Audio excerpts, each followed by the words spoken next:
Bismillahirrahmanirrahim. Alhamdulillahi rabbil alamin, wassalatu wassalamu ala rasulihil amin, nabiyyina Muhammad wa ala alihi wa sahbihi ajma'in. Allahumma 'allimna ma yanfa'una wa dhakkirna ma nasina wa anfa'na bima 'allamtana wa zidna ilma. Wala haula wala quwwata illa billahil aliyil azim. Wala haula wala quwwata illa billahil aliyil azim. Wa ba'd. Yang dihormati pengacara majlis, pengurusi dan aliyata kuasa Masjid Al-Mustaqim, muslimin dan juga muslimat para jemaah sekalian, Assalamualaikum warahmatullahi wabarakatuh. Alhamdulillah, kita panjatkan kesyukuran kepada Allah Azza wa Jalla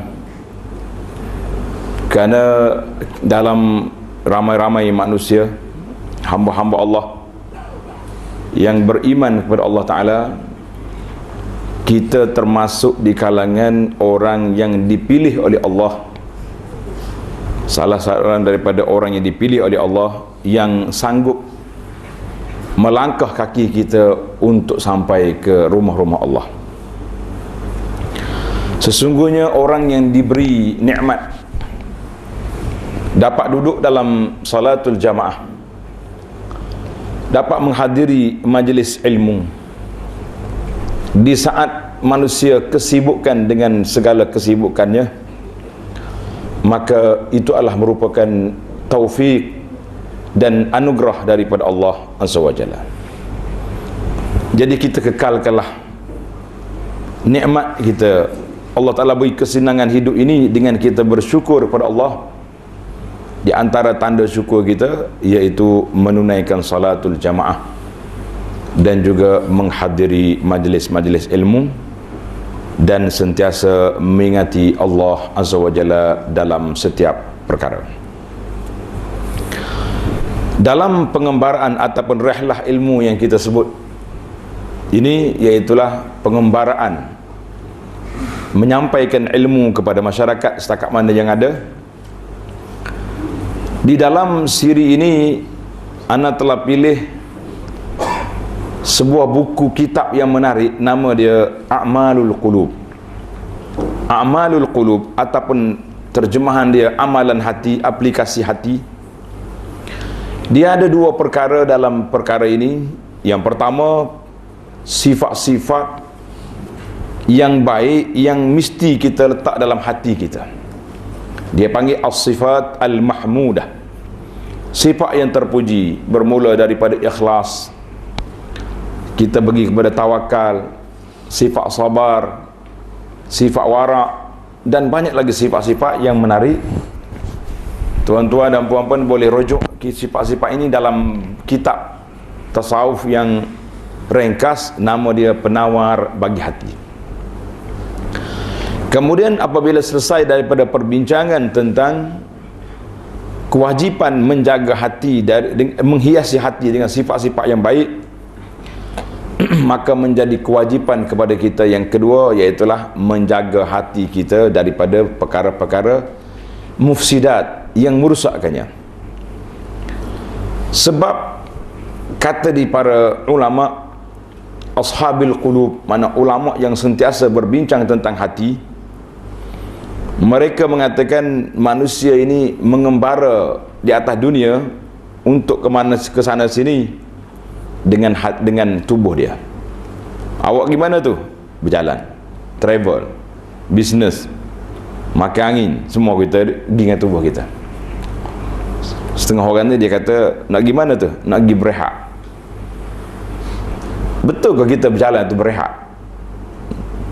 Sebab bila dinamakan musafir, maka musafir itu masyaqqah, ada kesusahan. Bila ada kesusahan, maka diberinya kelonggaran. Orang musafir boleh qasar dan jamak salat. Setara orang musafir dengan orang sakit yang boleh buka puasa. Boleh buka puasa orang musafir, orang sakit boleh buka puasa. Jadi dalam bab salat boleh jamak qasar bagi orang musafir. Tetapi musafir atas dunia ini sekarang ni alhamdulillah sudah banyak kemudahan-kemudahan yang diberikan. Yang kita duk bincang, duk fikir sekarang ni bermusafir ke akhirat. Maka para ulama menggariskan musafir as-safaru ila daril akhirah. Musafir ke negeri akhirat itu dengan apa? Iaitulah dengan sayrul qulub, dengan hati. Oh, dia kata kita solat ni dengan tubuh. Betul, solat dengan tubuh. Tapi hati solat ke tidak? Apa maksud hati solat? Artinya daripada kita niat solat dengan hati ke dengan apa? Dengan hati. Lepas pada kita niat dalam solat kita tadi, khusyuk ke tak khusyuk? Maknanya kalau kita khusyuk, kan dalam hadis menyebut seorang itu akan mengambil bahagian menerima pahala solat itu mengikut kadar khusyuk dia. Ada orang boleh 1/10, sebab itu je khusyuk dia. Ada orang boleh lebih daripada itu. Ada orang yang boleh Masya Allah 10/10. Jadi tahap kekhusyukan itu menjadi tingkatan penilaian, ataupun bahasa orang pejabat sekarang ini, KPI kepada solat. Satu lagi, awak solat tadi ikhlas, kena nunjuk-nunjuk dengan orang. Kalau ikhlas, itu yang dikabulkan oleh Allah Azza wa Jalla. Kalau kita saja nak tunjuk warna sikit hari ni, tak, kita pun Allahu Akbar, kuat pula tu solat, maka solat kita tak ada pahala. Sebab apa? Solat tidak dengan hati yang ikhlas. Itu maksud dia sayrul qulub. Nak pergi ke akhirat, bermula dengan perjalanan hati. Nabi kita salah sebut innamal a'malu binniyat. Innamal a'malu binniyat. Semua amalan kita itu dengan niat.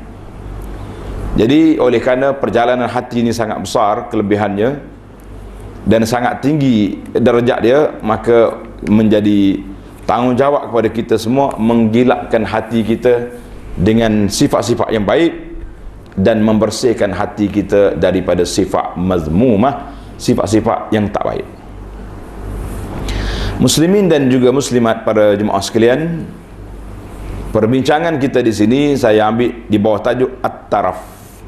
Bahasa Arab kata at-taraf, artinya bencana, ujian Allah Ta'ala terhadap kemewahan hidup. Hari ini, oleh kerana kita duduk di zaman yang menghampiri kiamat, bila tak tahu. Nabi SAW sebut dalam awal lagi, bu'istu ana wassa'atu kahatain. Dibangkitnya aku jadi Rasul dengan kiamat sudah dekat begini. Maknanya kita kata kita ni umat yang mendekati kiamat. Jangan tanya saya berapa hari bulan, tahun bila, itu tak ada kerja kita. Sudah ada hari ni ramalan-ramalan yang mengatakan kiamat ni pada tahun 1400 kali ni 1500. Kita kata itu semua rajman bil ghaib. Sudah berapa kali dia orang ramal, tak jadi apa. Jadi kita jangan buat kiamat tu macam ramalan kaji cuaca lah. Nah, kaji cuaca ni boleh jugalah, tapi kiamat tu ramalan kita je berlaku tiba-tiba. Jadi menjadi kewajipan kepada kita membuat persiapan untuk emergency call. Mana kalau mati besok, mati hari ni, kita sudah buat persiapan.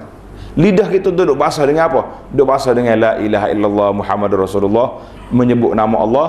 Hati kita bersih daripada sifat-sifat yang tak baik, dan juga kita telah bersedia dengan bertaubat kepada Allah daripada semua dosa, maksiat dan perkara-perkara yang tidak diredai oleh Allah Azza wa Jalla.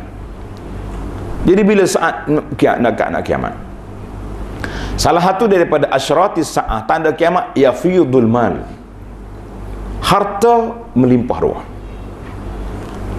Kalau kita tengok zaman kita hari ni, tuan-tuan yang duduk di bandar besar begini, ibu negara macam ni, kita nampak kemewahan. Nampak kemewahan. Orang naik kereta, tanya berapa harga kereta dia? Kereta dia saja harga 1 juta 500,000. Tersedut kira lah kereta kita harga 230,000. Itu kita tengok orang. Nah, sekurang-kurangnya boleh selfie kat kereta dia tu. Jadi tengok. Lalu ke rumah orang ni pula, tanya kawan-kawan ni berapa sebuah ni? Tak banyak, 2 juta. Rumah 2 juta, kereta 1 juta. Cuma bagaimana dia panggil hayatut taraf, hayat kehidupan yang mewah ini apa yang telah disebut oleh Allah Azza wa Jalla dalam Al-Quran, iaitulah bagaimana Tuhan peringatkan kita para jemaah sekalian dalam beberapa ayat. Contohnya surah Al-Mu'minun, Allah kata wa atrafnahum fil hayatid dunya, kami berikan kepada mereka, pemimpin-pemimpin dunia zaman dulu, orang-orang besar dulu, kemewahan dalam kehidupan. wattaba'al ladzina zalamu ma utrifu fihi wa kanu mujrimin, orang-orang yang zalim itu semuanya mewah belaka. Surah Hud. Maka kemewahan-kemewahan itu, apa makna kemewahan? Sebagaimana ditakrifkan oleh para ulama ashabul qulub, mujawazatu haddil i'tidal bi ni'matin, melampau menggunakan nikmat itu di dalam kehidupan dan memperbanyakkan, menampakkan nikmat itu di dalam gaya hidup seorang manusia. Ada orang yang kaya sungguh, kita kata lah tak ada masalah apa. Saya di antara orang yang ditugaskan membantu jemaah haji di Makkah. Alhamdulillah, waktu anda belajar dulu, kita jaga package yang paling mahal sekali dari Malaysia. Masa tu tak silap saya sudah 60 ke 80 ribu masa tu. Sekarang ni sudah 200 ribu lebih. Kita pun, Masya Allah, orang lain pergi dengan 10 ribu, kau pergi dengan 100 ribu ni, hebat betul orang. Betul. Jadi orang pun cakap, orang ni haji tak ada apa ni, mari VIP. Saya kata, kenapa? Kita pun tanya Tuan Syekh Guru kita di Masjid Nabawi, orang mari haji mahal-mahal ni salah ke Syekh? Dia kata lah, tak salah. Sebab istita'ah, kemampuan seorang itu mengikut tahap dia. Ada orang yang mari rijalan, jalan kaki, rukbanan, naik kenderaan. Ada orang naik kenderaan kereta, ada orang naik bas, ada orang naik kapal terbang, ada naik kapal terbang tak duduk belakang, kena duduk depan. Kita pernah jumpa seorang ni, flight penuh, full flight, tak ada di belakang. Dia kata apa? Ustaz kena tahu, saya naik kapal terbang tak pernah duduk belakang, depan semua. Oh, kata kemah molek ayat. Kata kenapa Datuk? Kenapa Tuan tak mari terus dengan naik, bawa jet sendiri, senang. Nak balik pukul berapa, nak naik berapa orang, naik je. Kapal terbang orang dah penuh, orang macam mana kita? Mengamuk dia, Masya Allah, Tuhan yang Maha Kaya. Kita kata itu taraf, maknanya kehidupan yang mewah. Tapi kemewahan tu kalau diguna dengan jalan yang benar, Alhamdulillah, tak ada masalah. Kemewahan yang kita ada, kita guna jalan baik. Pergi umrah, pergi haji, mari ke masjid, tengok masjid ni tak apa cantik ni, saya nak upgrade sikit taraf dia, naik, dipersilakan. Cuma kemewahan yang membawa kesombongan manusia, itu yang dilarang oleh Allah Azza wa Jalla. Maka kita lihat beberapa ayat yang Allah Ta'ala cela, mencerca golongan al-mutrafin. Di antaranya, taraf itu iaitulah sifat orang-orang yang zalim. Kemewahan itu sifat orang yang zalim. Allah Ta'ala sebut dalam surah Hud, wattaba'al ladzina zalamu ma utrifu fi wa kanu mujrimin. Jadi orang-orang zalim tu ma utrif, biasanya mereka ni orang mewah, orang hidup yang hebat, maka mereka telah menjadi orang yang mujrimin, mana orang yang ganas, mujrim, orang yang jahat. Yang kedua, kemewahan itu menyebabkan mereka mendapat azab di akhirat. Sebab apa? Fa khalafa min ba'dihim khalfun adaa'us salata wattaba'us syahawat. Orang-orang selepas daripada zaman Nabi mereka, iaitulah golongan-golongan yang adaa'us salah, cuai dalam salat, harta banyak. Kalau nak kata nak pergi masjid jauh, rumah saya ni jauh daripada masjid. Tuan-tuan nak jawab tu, kena bersedia juga, ready juga jawapan tu untuk jawab kepada malaikat dalam kubur esok. Malaikat kata betul lah rumah awak jauh, moga beli atas bukit. Nah, banglo mewah dia panggil. Surau pun tak ada situ, tapi depan tangga dia ada 10 buah kereta. Nak jawab macam mana? Motor besar lagi ada. Kalau kata masjid kita surau, kita payah parking, ni motor besar awak tu nak kita mana? Masya Allah, tabarakallah, tak terjawab. Jadi ini dia panggil. Maka orang-orang ini, orang-orang yang mendapat kemewahan tapi cuai dalam menunaikan tanggungjawab terhadap Allah Ta'ala, maka itu dicela oleh Allah Azza wa Jalla. Yang ketiga, Allah Ta'ala sebut al-taraf, kemewahan itu menyebab kepada kebinasaan di dunia. sebagaimana dalam surah Al-Anbiya ayat 11, dan kebinasaan itu juga menjadi sebab kepada binasanya orang lain. Jadi bila pemimpin-pemimpin yang mewah ini membuat satu benda-benda yang melanggar perintah Allah Azza wa Jalla, wa iza aradna an nuhlika qaryatan amarna mutrafiha. Allah kata bila kami nak binasakan mana-mana negeri, kami biarkan orang-orang yang mewah hidup ni, fafasaku fiha, mereka telah buat fasik atas muka dunia. Segala benda buat belaka. Nak Oktoberfest apa dia? Hak jenis mabuk-mabuk ni. Oh, ni buat. Kau tak boleh sebut sini. Sebut ni. Contoh itu contoh. Nak kepok, lompak je lah. Tidak jadi masalah. Jadi pokok mutrafi ni fafasaku fiha. Oleh kerana mereka ada keuangan, ada kemampuan, ada kehebatan, dia buat benda-benda yang maksiat, benda yang mungkar. Fa haqqa 'alaihal qawlu fadammarnaha tadbira. Allah kata maka ketika itu Allah Taala hantar mari bala tentera dia, hancurlah biar. Bala tentera ni tak kata besar-besar. Kadang-kadang sekali angin mari ya. Angin mari, bangunan runtuh, pokok-pokok terbalik. Tak. Yang terbaru ni contoh yang Allah Taala nak tunjuk kekuasaan kuasa dia, bagaimana feri yang dikatakan 400 tan dia punya timbangan naik di atas darat. Siapa dia boleh angkat? Kalau orang nak angkat tu berapa kren angkat. Tapi Tuhan hantar mari dalam berapa minit, pom ambil feri tu campur atas darat. Nak turun tu berapa kerja kena buat.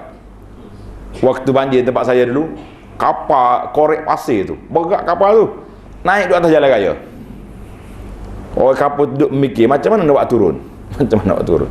Kerajaan terpaksa kena sewa kren berapa buah mari nak tarik turun balik ke dalam sungai.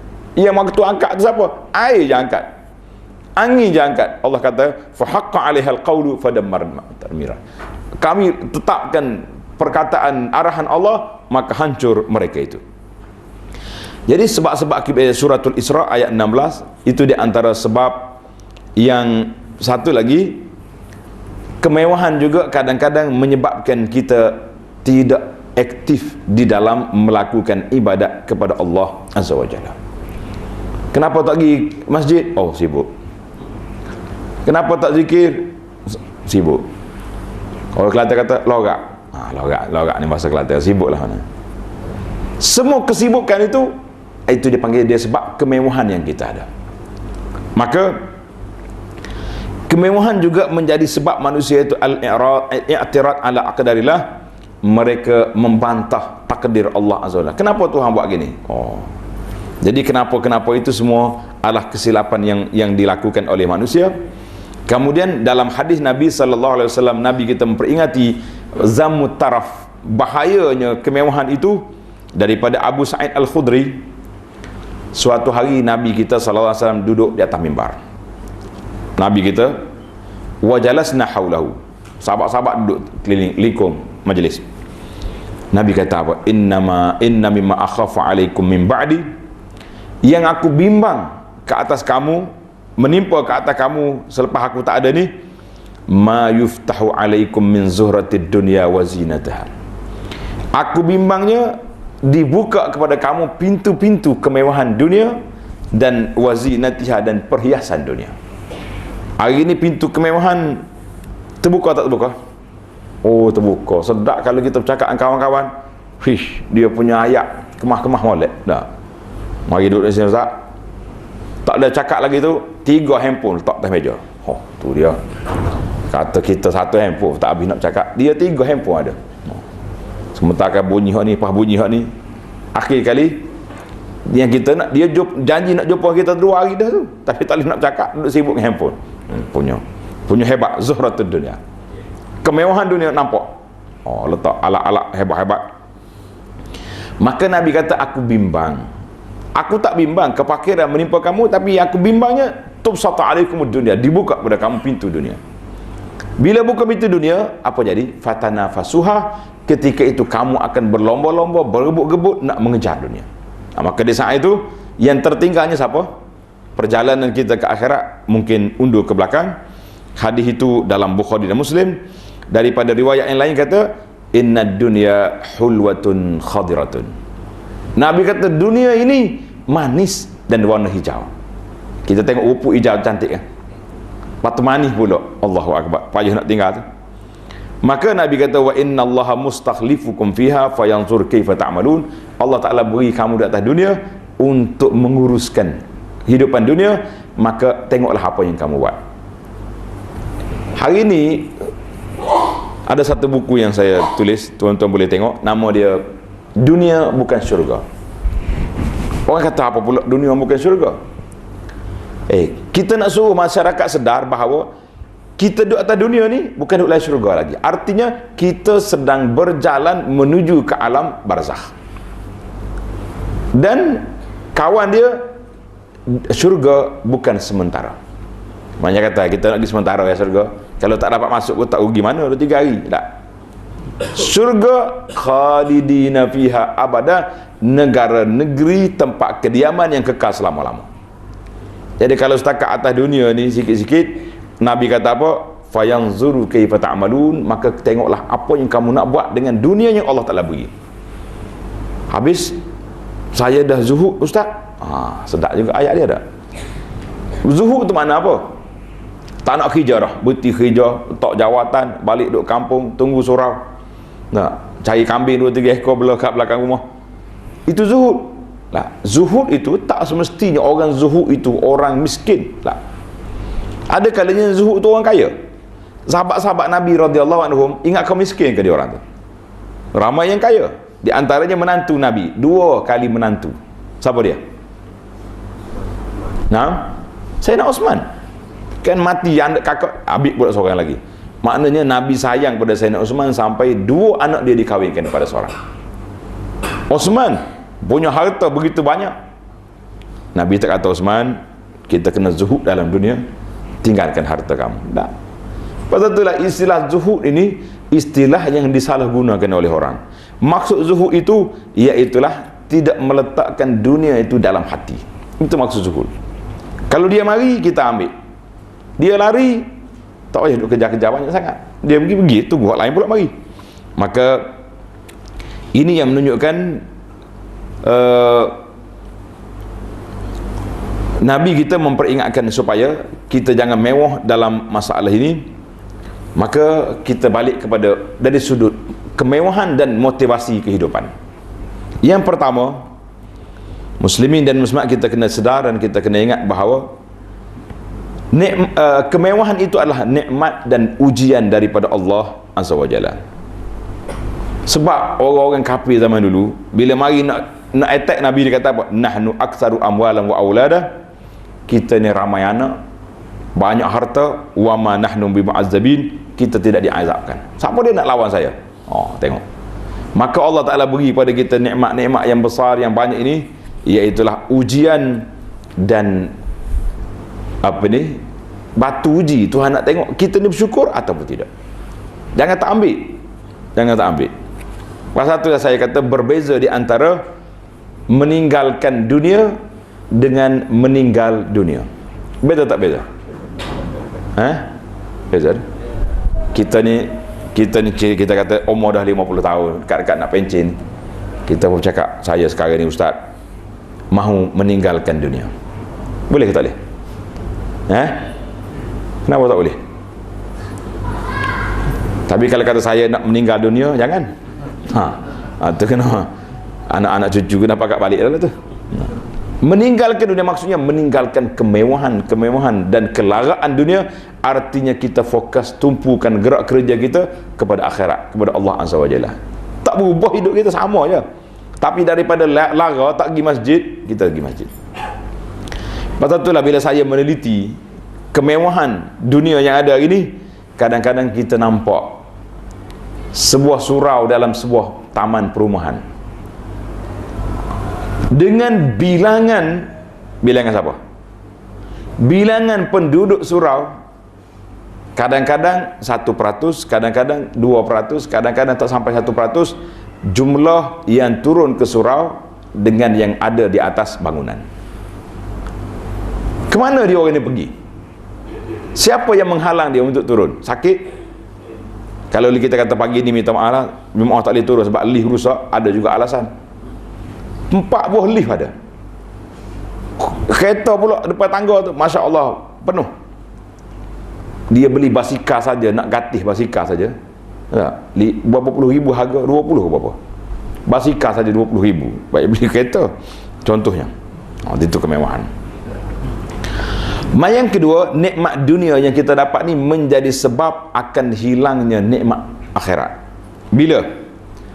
Apabila orang ini bermewah-mewah dengan dunia tapi terlupa untuk buat persiapan di akhirat. Kadang-kadang begitulah keadaan. Duit banyak tapi tidak bersedia untuk menjadikan dia ni sebagai aset akhirat. Saya ada duit 100 ribu, juta ada, tapi tunggu dulu lah. Ni orang nak baiki masjid ni, nak buat surau, nanti sekejap. Nanti kita punya saham yang terakhir ni naik, kita bagilah. Jadi kebetulan saham tu turun, maka dia apa sekali dengan dia turun, tak naik-naik lepas sudah.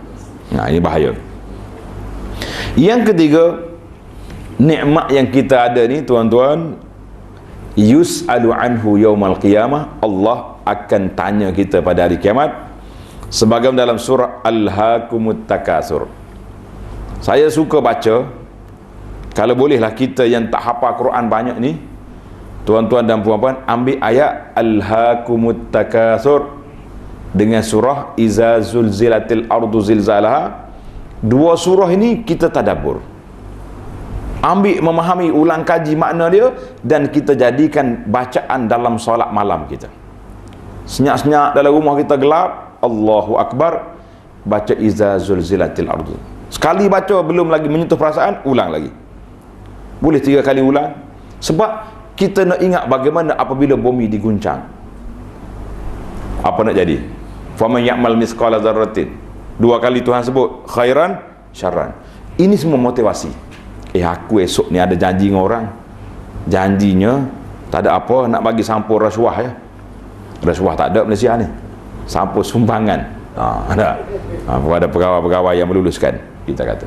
Tapi kalau bunyi wa man ya'mal misqala dzarratin syarran yarah, nak buat ke tak buat esok, berhenti lepas solat, duduk termenung panjang, mungkin terus tak tidur malam tu, duduk mikir Allah Ta'ala tayang semula pada akhirat, macam mana buat? Alhaakumut Takasur, yang melekakan, yang melarakan, yang melalaikan kita ni, apa dia? Semua dengan sebab At-Takasur, kerana nak banyakkan harta. Allah kata apa? Summa latus'alunna yawma izin 'anil na'im. Kamu semua akan ditanya pada hari kiamat esok tentang nikmat yang Allah Ta'ala beri pada dunia. Tuhan kata, aku bagi nikmatmu sihat wal afiat. Membuat apa dengan nikmat? Oh, saya gatih basikal 60-50 kilo. Cantik. Tak salah tu. Contoh ya. Ada setengah orang yang kata, kuat ustaz duk marah gatih ni, kenapa? Sebab saya tengok 50 kilo dia boleh pergi, 50 langkah nak pergi surau tak sampai. Macam mana nak buat? Itu tak seimbang, dia panggil mizan neraca tak seimbang. Kalau sana pergi sini mari, alhamdulillah 100 kilo dipersilakan lagi. Dah, baik. Jadi nikmat kita ni akan ditanya. Allahu Akbar. Ini yang kita takut. Maka ada orang tanya, kemewahan dan kekayaan, adakah dua yang mesti? Biasanya, kata di para ulama, biasanya orang yang mewah tu orang kaya. Orang kaya ada kemewahan sebab dia ada benda. Tetapi ada juga orang kaya yang bersifat zuhud. Ada orang kaya sifat zuhud, orang tak nampak dia kaya, senyap ya dia. Kita pergi di surau, ingatkan dia tu tukang cuci, tok siap tu siapa tu? Fulan. Nampak duk hafal sejak dia buka sejadah, duduk sapu surau. Ajaib Allah. Hak ustaz makan dia angkat pergi basuh dekat sini. Walah dia tu orang kaya. Wujud manusia-manusia yang seperti ini yang sangat mengkagumkan kita. Yang jadi masalahnya, kata di para ulama, kadang-kadang orang yang zuhud itu tak semestinya orang miskin. Ada orang fakir tak zuhud, masih nak makannya dia ada. Semua tempat orang jamu ada belaka dia. Tetapi ada orang kaya bersifat zuhud, ada orang miskin bersifat nak mewah. Ini yang menjadi masalah ni. Dalam macam zaman kita hari ni lah, tengok jiran sebelah tukar puluk kain lansir, aduh tukar puluk dah. Ya Allah Akbar. Siapa tu? Lori kayu jati masuk. Tukar pula ada kerusi rumah dia ni. Ini tak apalah hak jiran sebelah kita tu orang kaya. Yang kita hak miskin nak kaya juga tu masalah kita. Masalah ke tidak? Maka kita akan jadi sempit hidup. Dalam kehidupan kita ni ada berlaku kesempitan. Beberapa gambaran semasa mengenai kemewahan ataupun penampilan yang berbahaya. Ada orang ni al-mubalaghah duk jaga rambut dia saja beratus-ratus dia punya alat dia beli jaga rambut. Memanglah ada hadis ada Nabi kata man kana lahu sya'run falyukrim. Siapa dia ada rambut jaga baik-baik sikapnya, bukannya biar orang panggil kusuk masai bergosnya itu tak boleh, kena jaga betul-betul. Nabi SAW panjang rambut dia panggil jumah ni, sampai ke tengkok ni. Tapi rambut dia berminyak, dia sikap, itu dia panggil penjagaan rapi, kena ada. Jadi ada orang ni, saya nak ikut Nabi ni, apa dia? Rambut panjang. Lepas tu waktu orang azan, Nabi pergi masjid, mu tak pergi. Tu ada. Tu masalah juga tu. Sama juga dengan orang lelaki ni. Dia kata saya ustaz ikut sunnah ni. Kata sunnah berapa? Kahwin seorang lagi. Yang muslimat jangan marah ni contoh. Ya. Siapa dia kata kahwin seorang lagi tu sunnah? Ada orang kata di antara sunnah aku kahwin 2, kahwin 4.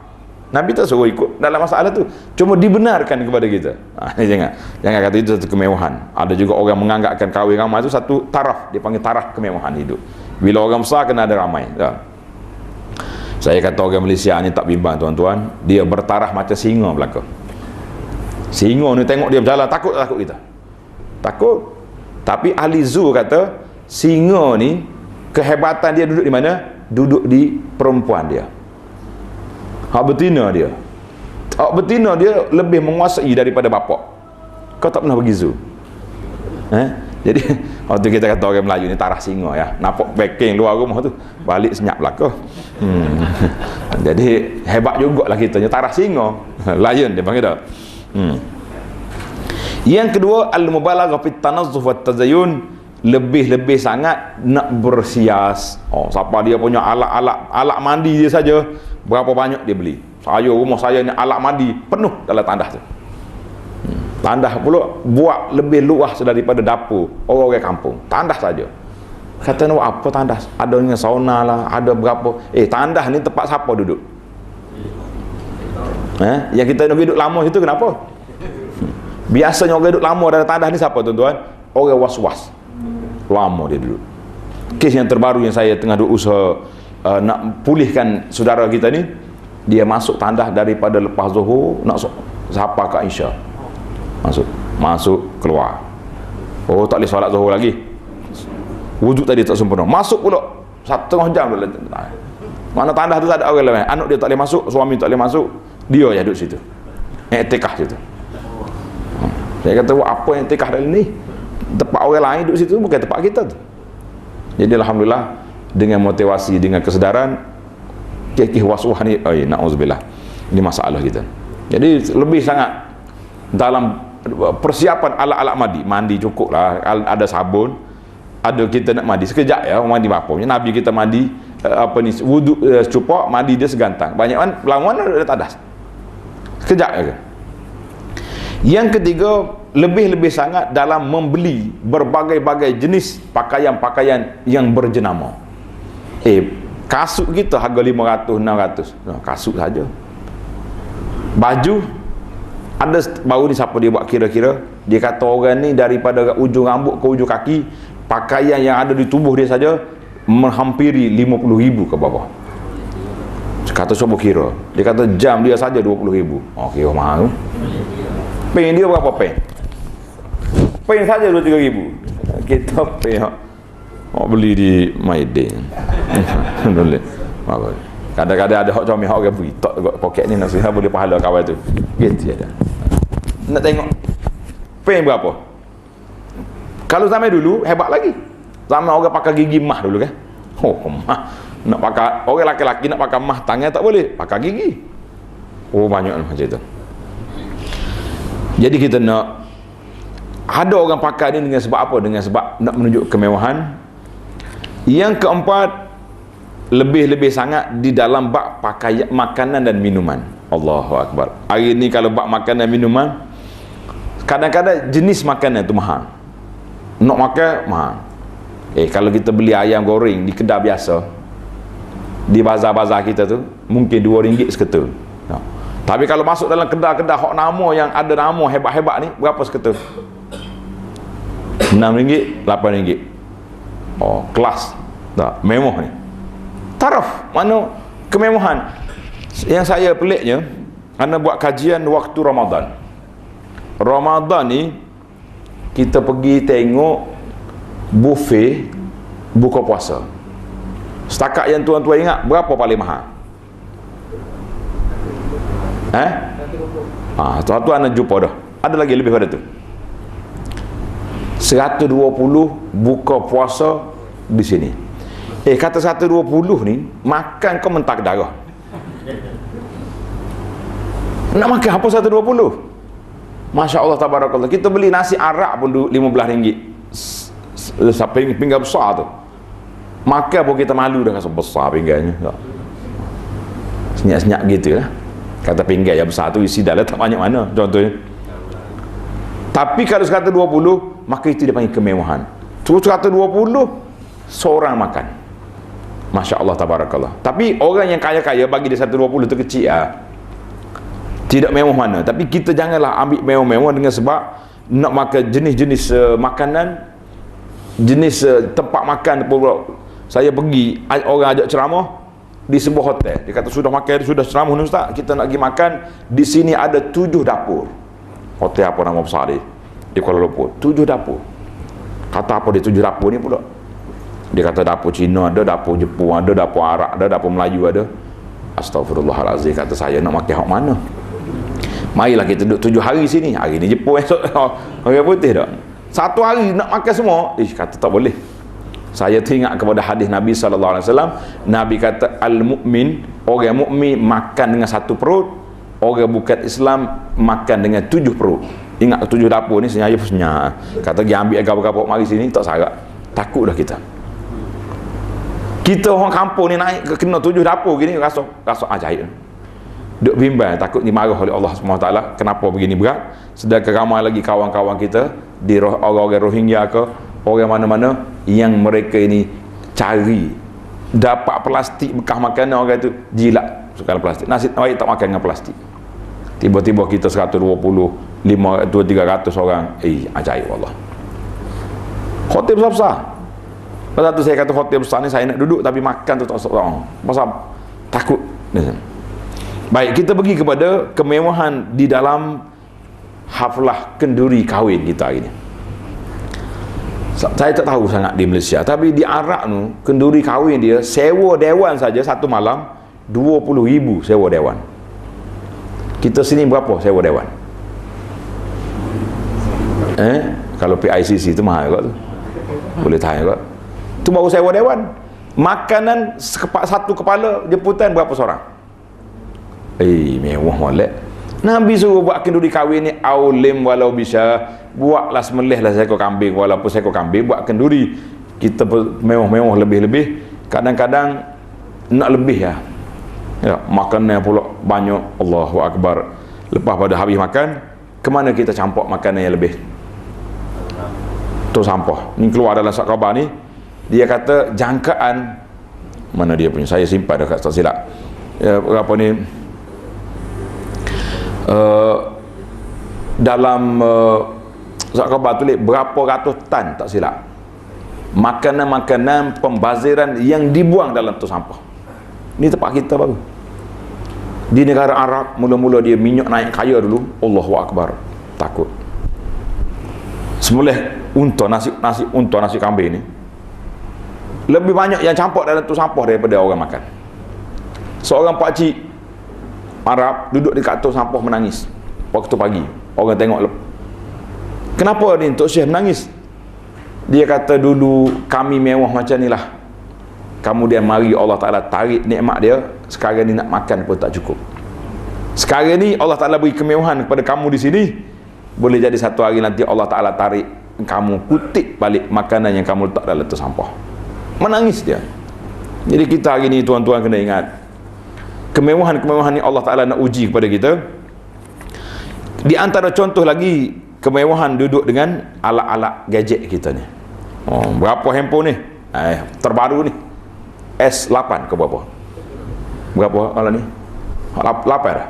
7 tak boleh naik kapal terbang je kan memang. Lah letih kata. Tanya semacam. Anak buah handphone kata tahu dah kan. Tak boleh naik kapal terbang. Saya pun takut mati juga. Dia duk sibuk dengan handphone ni. Handphone satu sampai 5,000 handphone. Nak cakap apa 5,000? Setengah orang kata beli pandai. Nak guna tak reti-reti dia pun. Nah, dia tak pandai pun. Saya pandai tak pandai ni ya, pandai jawab call dia. Orang lain alak-alak. Kata malu kita. Tengok. Tapi mewah tu nak tunjuk, man, masya-Allah tabarak. Banyak lagi lah keretanya dengan binaan-binaan rumah yang pelik-pelik. Allahu akbar. Jadi alat-alat permainan kita ni semualah. Banyak penting barang-barang kita ni hebat. Maka kita pergi kepada tajuk asbabut taraf. Kenapa manusia ni suka kepada kemewahan? Sebab apa? Yang pertama sekali, tanda tuan-tuan. Kemudian yang terakhir kali kita cari penawar, ilaj, macam mana kita nak kurangkan. Yang pertama, tulul amal wa nisyanil maut. Ini punca besar. Sebab manusia ni mengejar kemewahan, kenapa? Kerana panjang angan-angan, lupa kepada mati. Ini punca besar. Saya pernah banyak kali lah, kita duduk di pondok kadang-kadang mari orang-orang pencen ni. Mari ustaz, alhamdulillah saya dah pencen. Kata alhamdulillah Tuhan panjangkan umur. Kita duk ingat ke dia mari tu nak carilah pondok-pondok ni nak ibadat sini pula dah pencen. Rupanya mari tu nak suruh ustaz tu berdoa ke dia. InsyaAllah minggu depan ni nak pergi buka tanah mana dalam hutan tu. 450 hektar lagi. Kata masya-Allah. Ingat ke mari nak buka Quran, mari buka kitab, nak buat bekal mati, nak pergi buka tanah. Tuan-tuan bayangkan orang umur 60 tahun nak pergi menyaku, berapa kali caku ya larak. Semangat tu. Semangat tulul amal. Pasal itulah Nabi kita buat garisan dalam tanah, dia buat satu garisan panjang dia tu. Nabi kata apa panjang ni? Melepasi kotak ni, itu dia panggil cita-cita manusia. Manusia ni cita-cita besar, mati pun nak cita-cita lagi. Yang kedua, sebab manusia ni mewah untuk apa? Dia panggil at-taqlidul ama, suka ikut-ikut orang. Orang pakai hak ni kita nak pakai hak ni juga. Orang mewah lagi ni kita nak mewah juga. Maka jadilah. Yang ketiga, su'ut tarbiyah, mana didikan agama itu tidak mantap, tidak kuat. Pasal itulah bagi saya lah, tak sesuai sangatlah kita orang-orang yang dikira ustaz-ustaz ni, pendakwah-pendakwah ni duk sibuk dengan alat-alat kemewahan. Orang duk tengok, hebat dia. Mata orang tu berbeza. Ada orang kata hebat, ada orang kata mewah. Maka ia menyebabkan kita akan jadi manusia yang lara daripada Allah Azza wa Jalla. Yang sebab yang keempat, kasratul mal, nak banyak kumpul harta dan nak mengauk nikmat yang banyak. Saya tak banyak ustaz. Apa dia? Dalam bank ada ya, ada 3 juta. Gitu. Nak cakap hati je. Nak boleh kawan. Yang kelima, sebab manusia ni hubbun nafsi wa syahwat. Sayangkan nafsu dan syahwat. Ini di antara sebab-sebab yang menyebabkan manusia mewah. Sebagaimana Allah sebut dalam surah Al-Imran ayat 14, zuyyina lin-nasi hubbus syahwat. Manusia itu diperhiaskan dengan mencintai syahwat, minan nisa'i wal banin. Banyak panjang ayat. Yang keenam, dia panggil kaidul a'da. Apa makna kaidul a'da? Agenda musuh. Hari ini saya tak tahu musuh ke tak musuh.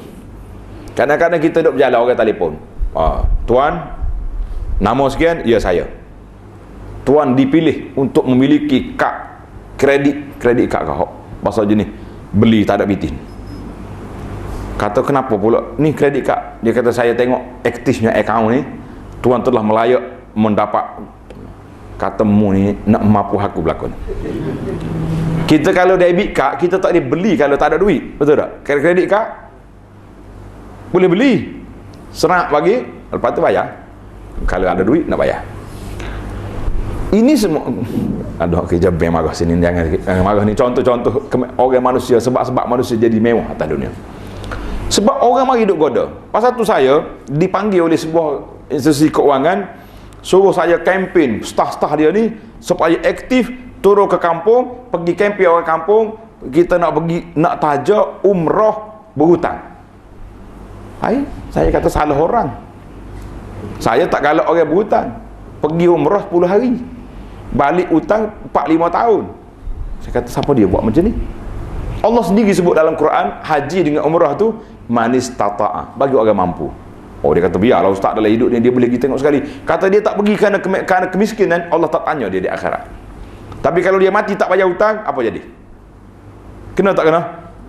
Kenapa kita nak menjadi penggoda kepada orang supaya orang hidup mewah? Pasal tu kedai-kedai hari ni cukup bahaya. Beli kipas RM25 sebulan, beli lampu RM30, beli peti RM50. Kita ingat, oh 30 ya, rupanya dia beli 10 kali dah tu rumah tu.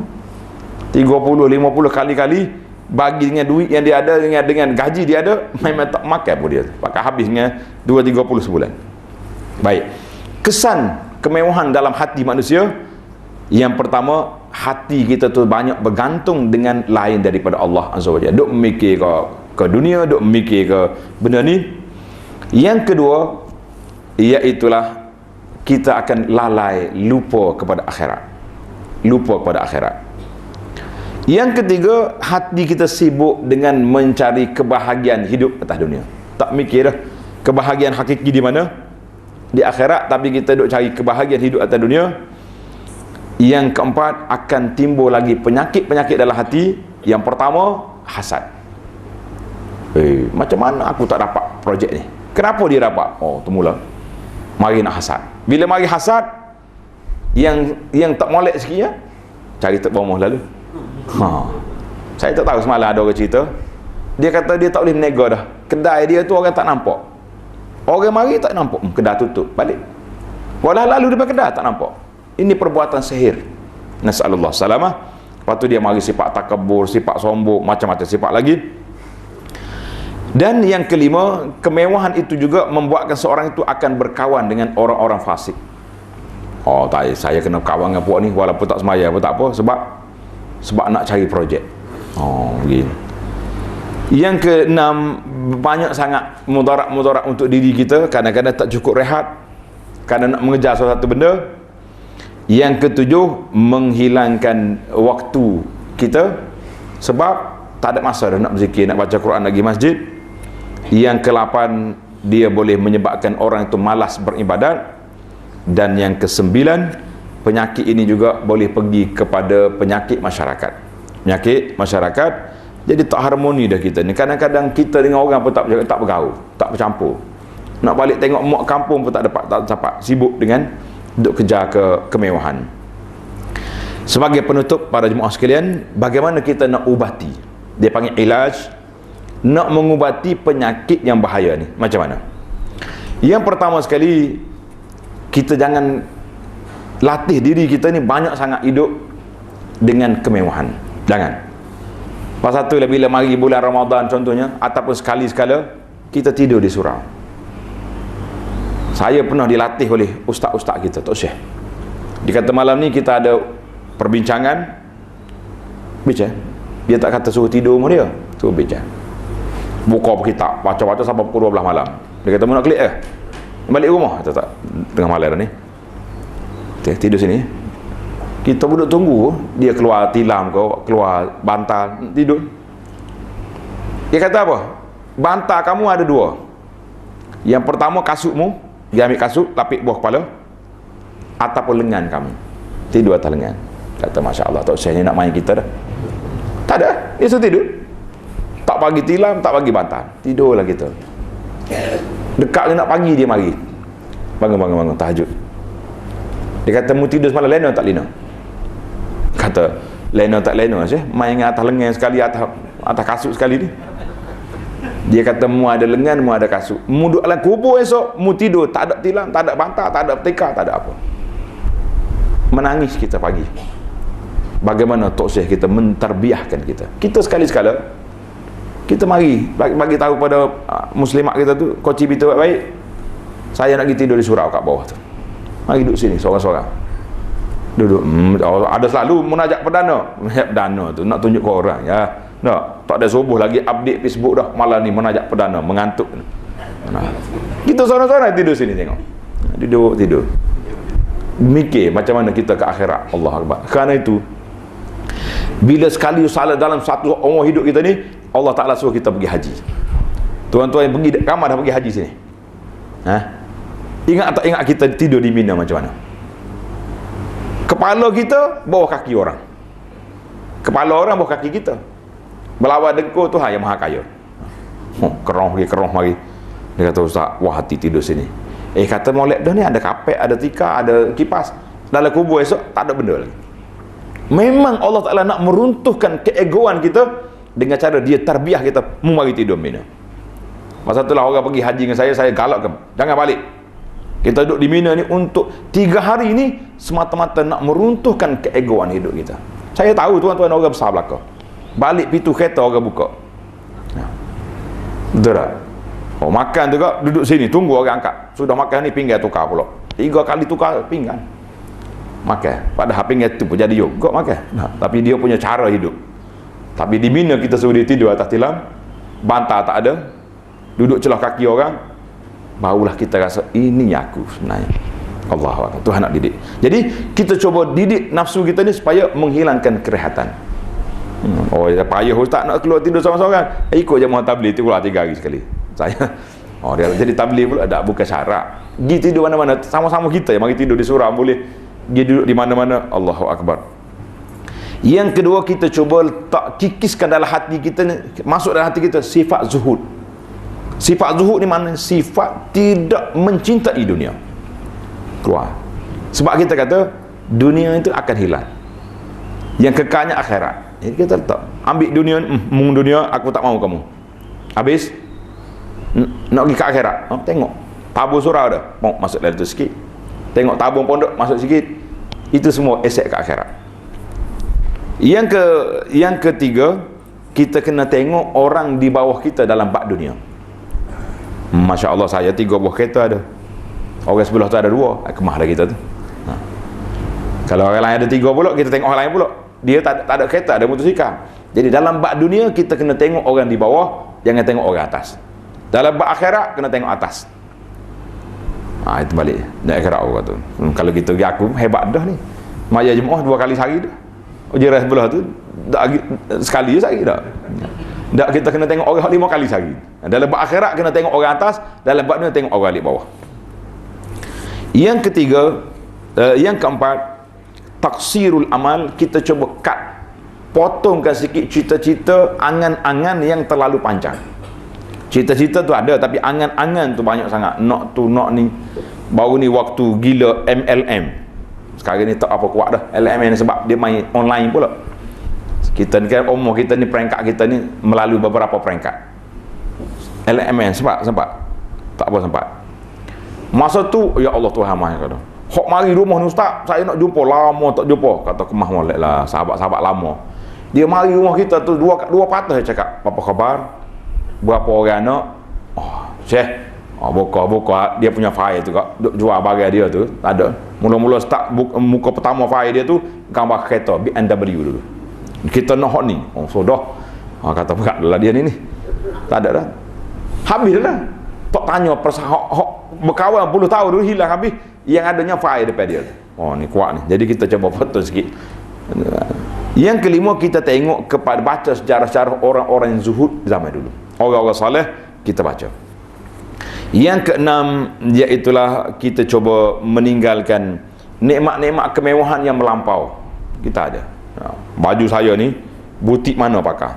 Ada jemaah haji pergi, dia duk gila ke butik ni, baju nak pergi melontar lain, hok tawah lain.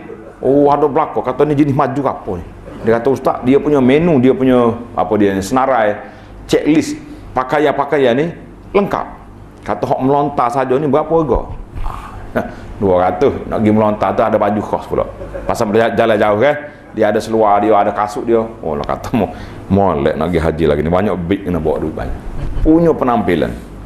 Jadi kita coba tinggalkan nikmat-nikmat. Dulu saya pakai baju harga 300. Kalau pakai 200 pun jadi dah. Kau tak jadi baju. Jadi baju juga. Coba kurang, downkan sikit dia punya taraf. Sebab yang lebih 100 lagi tu lillahi ta'ala.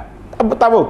Allahu Akbar. Yang kelima, Yang ketujuh dah, musyarakatil fuqara. Kita cuba duduk sekali dengan orang fakir miskin sentiasa. Tengok orang fakir miskin di surau, orang kampung kita ni jemput pergi ke rumah. Semalam ni makan rumah saya. Ajak dia makan sekali, makan. Duduk sekali di surau ni makan, duduk cokoh sini. Jadi kita sendiri menjiwai orang-orang miskin, biarlah kita juga terasa bahawa kita ni miskin di hadapan Allah Azza wa Jalla. Kemewahan akan melarakan kita, tetapi bila kita sedar, kita masukkan sifat zuhud dalam hati kita, maka kita dapat menguruskan kemewahan yang ada ini. Dia akan menjadi aset besar kepada kita di hadapan Allah Azza wa Jalla. Tuan-tuan boleh tengok dalam unit rakaman kita Herak Dakwah, cari di bawah tajuk aplikasi hati. Kita boleh dengar daripada awal lagi, beberapa belah siri dah kuliah kita ni di bawah tajuk A'malul Qulub, amalan hati. Mudah itu dia panggil ni, kalau bahasa orang ni panggil tasawuf moden lah. Orang dulu cakap martabak tu, martabak ni belajar kita tasawuf sampai 7 martabak. Habis-habis kita tanya ustaz dia, kita ni martabak mana ustaz? Ustaz dia termenung kelih anak murid sore-sore, kita ni martabaknya boleh makan martabak ya boleh. Dia kata gua gitu ustaz, lepas ngaji tinggi-tinggi boleh makan martabak. Aku tengok maya sunat tak bertambah buat ni. Puasa sunat tak ada bunyi langsung. Tak. Lepas kuliah hajat makan, tak ada seorang apa kata ustaz minta maaf lah, sponsor hari ni, tak ada.